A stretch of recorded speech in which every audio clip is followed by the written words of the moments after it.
আসসালামু আলাইকুম। গল্প কথা কয় অডিওবুক চ্যানেলটিতে আপনাদের সবাইকে স্বাগতম। আজ পড়ে শোনাবো বঙ্কিমচন্দ্র চট্টোপাধ্যায়ের লেখা ফুলের বিবাহ। বঙ্কিমচন্দ্র চট্টোপাধ্যায়ের লঘু রচনা কমলাকান্তের দপ্তর গ্রন্থের নবম লেখা ফুলের বিবাহ। এই রচনায় হাস্যরসের মাধ্যমে বিভিন্ন ফুলের নাম, সে ফুলগুলোর গন্ধের তারতম্য, বর্ণের রকমফের অত্যন্ত সংবেদনশীলতার সঙ্গে তুলে ধরেছেন বঙ্কিমচন্দ্র। বৈশাখ মাস বিবাহের মাস। আমি পহেলা বৈশাখে নসিবাবুর ফুলবাগানে বসিয়া একটি বিবাহ দেখিলাম। ভবিষ্যৎ বরকন্যার দিকের শিক্ষার্থে লিখিয়া রাখিতেছি। মল্লিকা ফুলের বিবাহ। বৈশাখ শৈশব অবসান প্রায়। কলিকা কন্যা বিবাহযোগ্যা হইয়া আসিল। কন্যার পিতা বড়লোক নহে, ক্ষুদ্র বৃক্ষ, তাহাতে আবার অনেকগুলি কন্যা ভারগ্রস্ত। সম্বন্ধের অনেক কথা হইতেছিল, কিন্তু কোনোটা স্থির হয় নাই। উদ্যানের রাজা স্থলপদ্ম নির্দোষ পাত্র বটে, কিন্তু ঘরবর উঁচু, স্থলপদ্ম অতদূর নামিল না। জবা এ বিবাহে অসম্মত ছিল না, কিন্তু জবা বড় রাগী। কন্যাকর্তা পিছাইলেন। গন্ধরাজ পাত্র ভালো, কিন্তু বড় দেমাগ, প্রায় তাহার বর পাওয়া যায় না। এইরূপ অব্যবস্থার সময় ভ্রমররাজ ঘটক হইয়া মল্লিকা বৃক্ষ সদনে উপস্থিত হইলেন। তিনি আসিয়া বলিলেন, গুনগুন গুন, মেয়ে আছে? মল্লিকা বৃক্ষ পাতা নাড়িয়া সায় দিলেন, আছে। ভ্রমর পত্রাসন গ্রহণ করিয়া বলিলেন, গুনগুন গুন, গুনগুনা গুন, মেয়ে দেখিব। বৃক্ষ শাখা নত করিয়া মুদিত নয়না অবগুণ্ঠনবতী কন্যা দেখাইলেন। ভ্রমর একবার বৃক্ষকে প্রদক্ষিণ করিয়া আসিয়া বলিলেন, গুনগুন গুনগুন, দেখিতে চাই, ঘুমটা খোলো। লজ্জাশীলা কন্যা কিছুতেই ঘুমটা খুলে না। বৃক্ষ বলিলেন, আমার মেয়েগুলি বড় লাজুক, তুমি একটু অপেক্ষা করো, আমি মুখ দেখাইতেছি। ভ্রমর ভোঁ করিয়া স্থলপদ্মের বৈঠকখানায় গিয়া রাজপুত্রের সঙ্গে ইয়ার্কি করিতে বসিলেন। এদিকে মল্লিকার সন্ধ্যা ঠাকুরানী দিদি আসিয়া তাহাকে কত বুঝাইতে লাগিল। বলিল, দিদি, একবার ঘুমটা খোল, নইলে বর আসিবে না, লক্ষ্মী আমার, চাঁদ আমার, সোনা আমার, ইত্যাদি। কলিকা কতবার ঘাড় নাড়িল, কতবার রাগ করিয়া মুখ ঘুরাইল, কতবার বলিল, ঠান দিদি তুই যা, কিন্তু শেষে সন্ধ্যার স্নিগ্ধ স্বভাবে মুগ্ধ হইয়া মুখ খুলিল। তখন ঘটক মহাশয় ভোঁ করিয়া রাজবাড়ি হইতে নামিয়া আসিয়া ঘটকালিতে মন দিলেন। কন্যার পরিমলে মুগ্ধ হইয়া বলিল, গুনগুন গুন, গুনগুনা গুন, কন্যা গুণবতী বটে, ঘরে মধু কত। কন্যাকর্তা বৃক্ষ বলিলেন, ফর্দ দিবেন, কড়ায় গণ্ডায় বুঝাইয়া দিব। ভ্রমর বলিলেন, গুনগুন, আপনার অনেক গুণ। ঘটকালিটা? কন্যাকর্তা শাখা নাড়িয়া সায় দিল, তাও হবে। ভ্রমর, বলি, ঘটকালির কিছু আগাম দিলে হয় না? নগদদান বড় গুণ, গুনগুন গুণ। ক্ষুদ্র বৃক্ষটি তখন বিরক্ত হইয়া সকল শাখা নাড়িয়া বলিল, আগে বরের কথা বলো, বর কে? ভ্রমর, বর অতি সুপাত্র, তার অনেক গুণ। এ সকল কথোপকথন মানুষ সে শুনিতে পায় না। আমি কেবল দিব্য কর্ণ পাইয়াই এ সকল শুনিতেছিলাম। আমি শুনিতে লাগিলাম, কুলাচার্য মহাশয় পাখা ঝাড়িয়া 6 পা ছড়াইয়া গোলাপের মহিমা কীর্তন করিতেছেন। বলিতেছেন যে গোলাপ বংশ বড় কুলীন, কেননা ইহারা ফুলে মেল। যদি বলো সকল ফুলই ফুলে, তথাপি গোলাপের গৌরব অধিক, কেননা ইহারা সাক্ষাৎ বাঞ্ছামালির সন্তান, তাহার সহস্তরোপিত।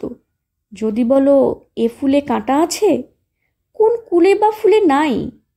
যাহা হোক, ঘটকরাজ কোনরূপে সম্বন্ধ স্থির করিয়া বোঁ করিয়া উড়িয়া গিয়া গোলাপবাবুর বাড়িতে খবর দিলেন। গোলাপ তখন বাতাসের সঙ্গে নাচিয়া নাচিয়া, হাসিয়া হাসিয়া, লাফাইয়া লাফাইয়া খেলা করিতেছিল। বিবাহের নাম শুনিয়া আহ্লাদিত হইয়া কন্যার বয়স জিজ্ঞাসা করিল। ভ্রমর বলিল, আজই কালি ফুটিবে। গোধূলি লগ্ন উপস্থিত। গোলাপ বিবাহের যাত্রা উদ্যোগ করিতে লাগিলেন।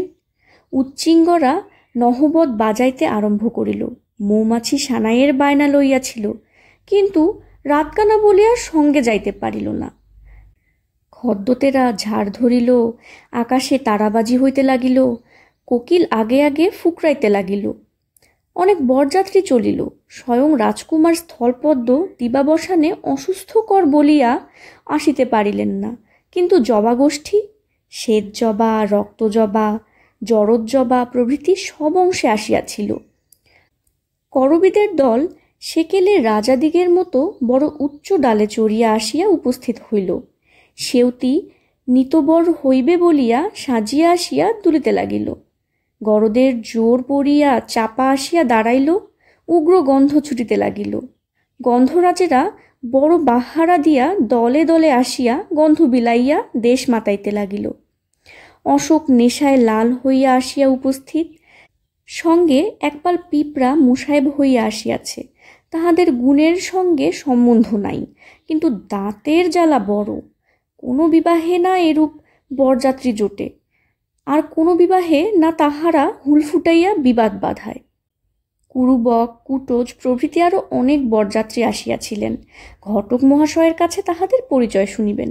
সর্বত্রই তিনি যাতায়াত করেন এবং কিছু কিছু মধু পাইয়া থাকেন। আমারও নিমন্ত্রণ ছিল, আমিও গেলাম। দেখি বরপক্ষের বড় বিপদ। বাতাসবাহকের বায়না লইয়াছিলেন, তখন হুঁ হুঁ করিয়া অনেক মর্দানি দেখাইয়াছিলেন, কিন্তু কাজের সময় কোথায় লুকাইলেন কেহ খুঁজিয়া পায় না। দেখিলাম বরযাত্রী সকলে অবাক হইয়া স্থিরভার দাঁড়াইয়া আছেন। মল্লিকাদিগের কুল যায় দেখিয়া আমি বাহকের কার্য স্বীকার করিলাম। বরযাত্রী সকলে তুলিয়া লইয়া মল্লিকাপুরে গেলাম। সেখানে দেখিলাম কন্যাকুল সকল ভগিনী আহ্লাদে ঘোমটা খুলিয়া মুখ ফুটাইয়া পরিমল ছুটাইয়া সুখের হাসি হাসিতেছে। দেখিলাম পাতায় পাতায় জড়াজড়ি, গন্ধের ভাণ্ডারে ছড়াছড়ি পড়িয়া গিয়াছে, রূপের ভারে সকলে ভাঙিয়া পড়িতেছে। যুথিমালতী, বকুল, রজনীগন্ধা প্রভৃতি এওগণ স্ত্রী আচার করিয়া বরণ করিল। দেখিলাম পুরোহিত উপস্থিত। নসিবাবুর নবম বর্ষিয়া কন্যা, জীবন্ত কুসুমরূপিণী, কুসুমলতা সুতা লইয়া দাঁড়াইয়া আছে। কন্যাকর্তা কন্যা সম্প্রদান করিলেন। পুরোহিত মশাই দুইজনকে এক সুতায় গাঁথিয়া গাঁটছড়া বাঁধিয়া দিলেন। তখন বরকে বাসর ঘরে লইয়া গেল। কত যে রাসময়ী, মধুময়ী, সুন্দরী সেখানে বরকে ঘিরিয়া বসিল, তাহা কি বলিব। প্রাচীনা ঠাকুরানী দিদি টগর সাদা প্রাণে বাধা রসিকতা করিতে করিতে শুকাইয়া উঠিলেন। রঙ্গনের হাসি মাখা মুখ আর ধরে না। জুই কন্যের সই, কন্যের কাছে গিয়া শুইল। রজনীগন্ধাকে বর তারকা রাক্ষসী বলিয়া কত তামাশা করিল। বকুল একে বালিকা, তাতে যত গুণ তত রূপ নহে, এক কোণে গিয়া চুপ করিয়া বসিয়া রহিল। আর ঝুমকা ফুল বড় মানুষের গৃহিণীর মতো মোটা নীল শাড়ি ছড়াইয়া জমকাইয়া বসিল। তখন, কমল কাকা, ওঠো, বাড়ি যাই, রাত হয়েছে। ও কি, ঢুলে পড়বে যে। কুসুমলতা এই কথা বলিয়া আমার গা ঠেলিতেছিল। চমক হইল, দেখিলাম কিছুই নাই। সেই পুষ্পবাসর কোথায় মিশিল। মনে করিলাম সংসার অনিত্যই বটে, এই আছে এই নেই। সে রম্যবাসর কোথায় গেল। সে হাস্যমুখী শুভ্রস্মিত সুধাময়ী পুষ্প সুন্দরী দল কোথায় গেল। যেখানে সব যাইবে সেইখানে স্মৃতির দর্পণ তলে, ভূত সাগর গর্ভে। যেখানে রাজা প্রজা, পর্বত সমুদ্র, গ্রহ নক্ষত্রাদি গিয়াছে বা যাইবে, সেইখানে ধ্বংসপুরে। এই বিবাহের ন্যায় সব শূন্যে মিশাইবে, সব বাতাসে গলিয়া যাইবে। কুসুম বলিল, ওঠো না, কি করছো। আমি বলিলাম, দূর পাগলি, আমি বিয়ে দিচ্ছিলাম। কুসুম ঘেঁষে এসে হেসে হেসে কাছে দাঁড়াইয়া আদর করিয়া জিজ্ঞাসা করিল, কার বিয়ে কাকা। আমি বলিলাম, ফুলের বিয়ে। ও, পোড়া কপাল ফুলের। আমি কি বলি, আমিও যে ফুলের বিয়ে দিয়েছি। কই, এই যে মালা গেঁথেছি। দেখিলাম সেই মালায় আমার বরকন্যা রহিয়াছে।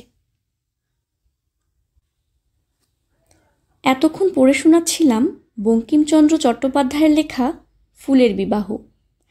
এরকম আরও অনেক গল্প শুনতে গল্প কথা কয় চ্যানেলটি সাবস্ক্রাইব করুন ও পাশাপাশি বেল আইকনটি প্রেস করুন। আমাদের সাথেই থাকবেন আশা করি। বেশি বেশি গল্প শুনুন ও মানসিক স্বাস্থ্যের খেয়াল রাখুন। ধন্যবাদ।